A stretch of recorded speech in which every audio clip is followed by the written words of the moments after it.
안녕하세요, 호영팬입니다. 지난 분석에서 흰산의 힘의 존재 이유와 흰산의 특징, 흰산의 힘 유지 메커니즘에 대한 내용을 다뤄봤습니다.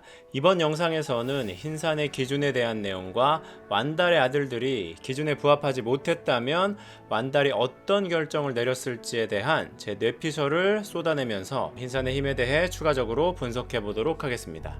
그리고 이번 주 일요일 10시에 호랑이 형님 3부 캐릭터들 전투력 티어 분석 영상 업로드 됩니다. 많은 시청 부탁드립니다. 이번 분석의 포인트입니다. 흰산의 기준, 그리고 완달의 아들들이 기준에 부합하지 못했다면 1번에서 3번 내용은 앞선 영상을 참고해 주시면 감사하겠습니다. 흰산의 존재 목적이 힘을 잘 유지해서 압카에게 전달하는 것이라고 지난 영상에서 말씀드렸고, 그 목적을 위해 가장 강한 존재를 흰산의 주인으로 선택한다고 말씀드렸습니다. 그렇다면 3부 2화 완달이 아들들을 불러 모은 그 시점에서 여러분이 흰산이다, 내가 흰산이다 라고 하면 누구를 흰산의 주인으로 선택하시겠습니까? 제 생각은 간단하고 단순합니다. 다른 조건 다 차치하고 그냥 가장 강한 존재입니다. 완달만큼은 아니더라도 나를 지켜줄 수 있는 가장 강한 존재, 그리고 제가 생각하는 그 존재는 새 아들들이 아닌 황수의 힘을 사용하는 라오허입니다. 라오허는 곤륜에서 천재에게 반역을 꾀할 정도로 강했던 랑랑, 그리고 천재의 말로는 땅에서만큼은 그 랑랑과 같은 급이라고 평가받는 토백을 압도하는 존재였습니다. 생각해 보십시오. 기존 흰산의 주인의 핏줄이 아니면 어떻고 종족이 무슨 상관이 있습니까? 게다가 일영의 대사와 여러 정황들을 보면 이미 흰산은 흰산의 주인의 핏줄들에게 할 만큼 했어요. 큰 어드밴테이지까지 줬습니다. 기본적으로 첫 번째, 흰산의 일족은 웬만한 존재를 가볍게 제압할 수 있는 흰산의 힘의 일부분, 아주 작은 부분이긴 한데요. 이 흰산의 힘을 가지고 태어납니다. 아무 수련이나 노력을 특별히 하지 않아도 일반 병사들과 집 정도는 통째로 날려버릴 만큼의 힘을 가지고 태어납니다. 두 번째, 흰산의 일족은 제압한 상대의 힘을 흡수하여 자신의 능력으로 만드는 능력을 가지고 있습니다. 이게 진짜 사기입니다. 원래 가지고 태어난 것도 어마어마한데 그것을 불리고 증폭시키는 천부적인 능력까지 가지고 태어납니다.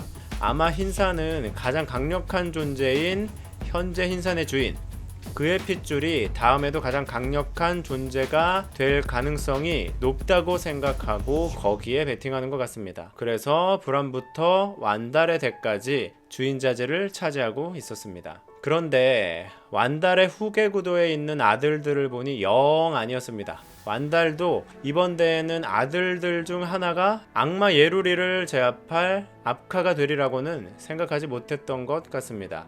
그만큼 아들들의 상태가 별로였으니까요. 완달은 아들들이 흰산의 기준에 한참 못 미친다고 이야기합니다.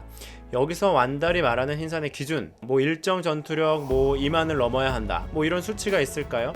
제 생각에 완달이 이야기한 그 기준 몇 가지 조건을 충족해야 한다고 생각하는데 정리해 보도록 하겠습니다. 첫 번째 조건은 넘어야 하는 전투력의 일정 수치, 기준 수치가 있을 것 같습니다. 이 기준을 편의상 2만 정도라고 하겠습니다. 전투력 측정기가 있어서 통과, 탈락 이런 기준은 작중에 표현되지 않지만 웬만한 존재들로는 닿을 수 없는 기준치가 있는 듯합니다. 두 번째, 흰산의 주인이 될 수 있는 한 가지 기준은 흰산의 부름을 받은 존재일 것, 이것입니다. 천재를 예로 설명드리겠습니다. 천재의 힘은 흰산의 기준을 한참 넘어섰을 것으로 예상됩니다. 그런데 흰산의 영역 안에 들어왔을 때 몸에서 격한 반응이 일어납니다. 제가 생각할 때는 아마 흰산이 천재를 거부해서 나타나는 증상 같은데요. 자아가 있는 흰산은 사람 봐가면서, 존재를 봐가면서 반응합니다. 이 반응을 보면 천재가 아무리 강하다고 해도 흰산이 힘을 줄 것 같지는 않습니다. 천재가 불암 때에 불암을 공격하러 왔을 때도 어렴풋이 좀 흰산은 나랑 좀 안 맞네 이렇게 좀 느끼지 않았을까요? 그래서 내가 갖지 못하면 누구도 가질 수 없다 라는 마인드로 흰산을 파괴하려는, 세계관 최강자가 되려는 천재의 욕심이 아니었을까요? 세 번째, 이 조건이 가장 중요한 조건입니다. 핵심 조건, 가장 강한 존재일 것. 조건입니다. 이 조건은 우리가 너무 잘 알고 있습니다. 태고부터 그랬으며 당연한 조건입니다. 흰산의 주인보다 다른 더 강한 존재가 있다면 흰산이 위협받을 것이고 과업은 완성되지 못할 수 있습니다. 완달이 일령을 후계자로 지명한 것은 일령이 똑똑해서도 아니고 대응보다 일령을 아껴서도 아닙니다. 그 시점에 일령이 가장 강력한 존재였기 때문이었습니다. 자, 지금까지는 흰산의 주인 선정 기준에 대한 내용을 봤고요. 이제부터는 흰산의 주인이 되는데 상관없는 요소들에 대해서 한번 보겠습니다. 자, 저는 이게 가장 문제라고 생각하는데요. 흰산의 주인이 되는데 상관없는 것, 첫 번째, 인성과 사명감. 인성 상관없습니다. 사명감 뭐 없어도 됩니다. 흰산은 현재 일령을 주인으로 선택했고 그를 주인으로 인식하고 있습니다. 일령의 인성, 뭐 그의 전과를 간단하게 살펴보면 뭐 사기, 흰산을 속였죠. 그리고 뭐 사조직 결성, 뭐 친족 살비, 그리고 폐륜, 뭐 이런 전과가 어마어마합니다. 그럼에도 흰산은 일령을 그대로 받아들입니다. 사명감은 진짜 1도 더 없어 보이는 일령입니다. 언제적 과업이냐, 내가 왜 그래야 하냐, 난리를 쳤던 일령입니다. 제가 생각할 때 뭐 인성은 몰라도 과업에 대한 사명감은 필수 요소인데 흰산은 그걸 보지 않습니다. 네, 첫 번째 상관없는 것, 인성과 사명감이었고요. 두 번째는 현재 주인의 핏줄이 아니어도 되는 것 같습니다.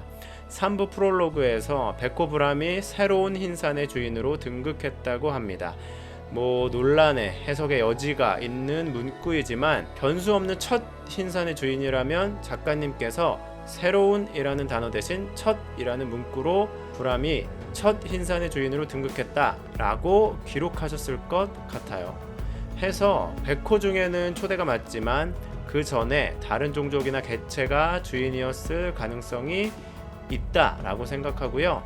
그리고 흰산, 내가 흰산이라면 뭐 종족이 무슨 상관이 있습니까? 가장 강력한 존재, 그 힘, 그 그릇, 그거 하나만 보면 됩니다. 따라서 현재 주인의 핏줄이 아니어도 된다 라고 생각합니다. 세 번째, 현재 흰산의 주인보다는 약해도 된다. 이 조건은 완달이 여전히 일령과 비교할 수 없는 가장 강한 존재이기 때문에 넣었습니다. 노쇠한 완달이 삼실에 묶인 채로 흰산의 힘을 쓰지 않고도 흰산의 기준을 넘은 일령을 발바닥 하나로 간단하게 제압합니다. 차기 흰산의 주인의 조건이 현재 흰산의 주인보다 강해야 한다라는 조건이 있으면 지금 상황은 말이 안 됩니다. 따라서 차기 흰산의 주인은 현재 흰산의 주인보다는 약해도 된다 라고 생각이 됩니다. 자, 그렇다면 완달이 아들들을 불러 모은 이 시점에서 위의 조건에 가장 가까운 존재는 누구일까요? 제 생각에는 아까 말씀드린 대로 라오허입니다.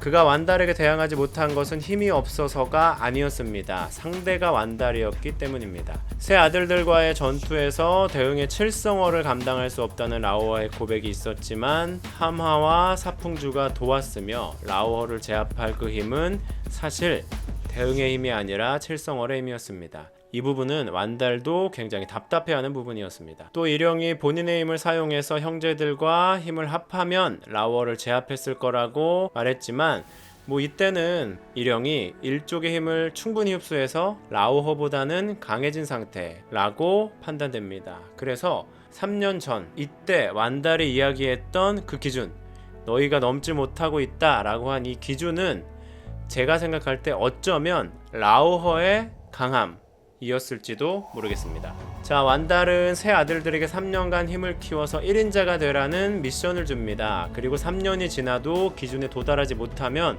본인이 어떤 결정을 할지 알 수 없다라고 경고합니다. 그리고 완달은 단서를 달아두는데요. 단 서로를 해쳐서는 안 돼.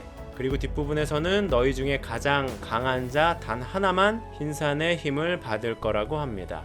결과적으로 일령이 형제들의 힘을 빼앗아서 라오허를 뛰어넘는 기준에 도달한 듯 하지만 만약에 완달의 세 아들들이 모두 기준에 닿지 못하고 3년이 지났다면 완달은 어떤 결정을 했을까요? 제 생각에는 완달이 했던 말들을 조금 해석해보면 단 서로를 해쳐서는 안 돼. 너희끼리 싸워서 서로의 힘이 약해지면 안 돼. 라고 생각했고요. 그리고 너희들 중 가장 강한 자 단 하나만 후계자가 된다. 이것은 나머지 둘은 힘을 빼앗길 것이다 라고 저는 생각했습니다. 이게 지금 무슨 말이냐? 잠깐 상황극 한번 들어가 보겠습니다. 완달입니다. 자, 3년 지났네. 한 놈도 흰산의 기준에 닿은 놈이 없어. 응. 대응 저거는 뭐 알고 일용은 뭐 볼 것도 없고. 하마 너다. 네가 이제 흰산의 주인이다. 예습니다. 감사합니다. 근데 아까 말했잖아. 네가 기준에 닿은 것이 아니다. 잘못했습니다. 저 둘을 죽이고 힘을 흡수해. 아비로서 할 짓이 못되어 보이지만 실제 경합이 끝나고 한화가 끝나기도 전에 대흥과 하마를 대렴하여 관짝에 넣은 아비 완달입니다. 완달에게는 과업 완수가 자식들의 생명보다 중요한 것이었습니다. 그러면 저는 이런 상황도 가능하다고 생각합니다. 혹시 나머지 두 형제들이 힘을 흡수해도 모자랐다면, 그 기준에 닿지 않았다면 라오허를 불러서 야, 라오허. 너 죽어 임마. 네? 너 죽으라고 임마. 네 힘 필요해 임마. 이렇게 완달이 직접 라오허를 잡아서 후계자가 될 아들이 힘을 흡수하도록 했을 수도 있을 것 같네요.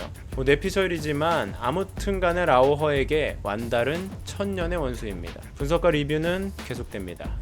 이상규 만세.